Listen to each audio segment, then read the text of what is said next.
Lepas daripada kejadian itu, saya dah jadi tawar hati dah nak membina rumah.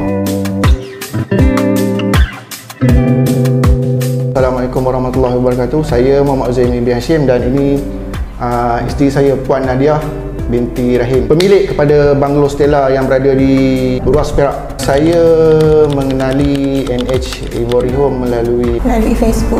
Bila saya buka dia punya page, banyak projek-projek yang telah siap, desain rumah yang saya berkenan untuk saya buat di tapak inilah. Dan juga review pelanggan, review yang baik, jadi kita confident dengan NH. Bila saya perkenalkan dengan NH Ivory Home, saya mendapat maklumat yang teliti, apa yang disampaikan senang faham.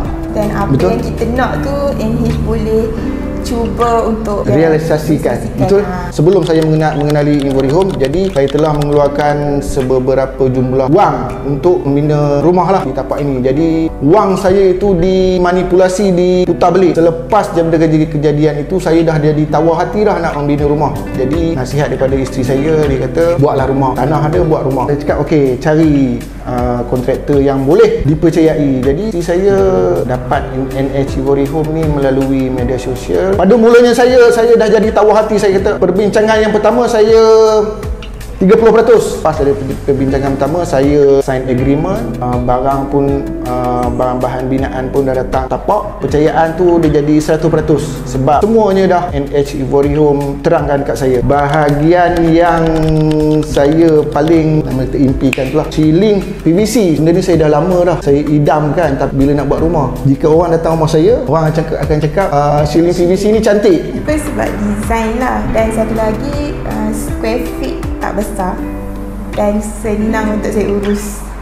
Selalu orang datang rumah saya, datang tengok kan, datang tengok, banyak puji-pujian pada saya, cakap rumah ni cantik. Sepanjang pembinaan rumah saya, ramai yang bertanya kepada saya daripada mana buat rumah, syarikat mana buat rumah. Saya dah ada bagi nombor telefon. Ada 5 orang yang minat untuk membina rumah. Sebab bila dia datang, dia tengok rumah, dia kata puas hati. Kenapa rumah cepat siap?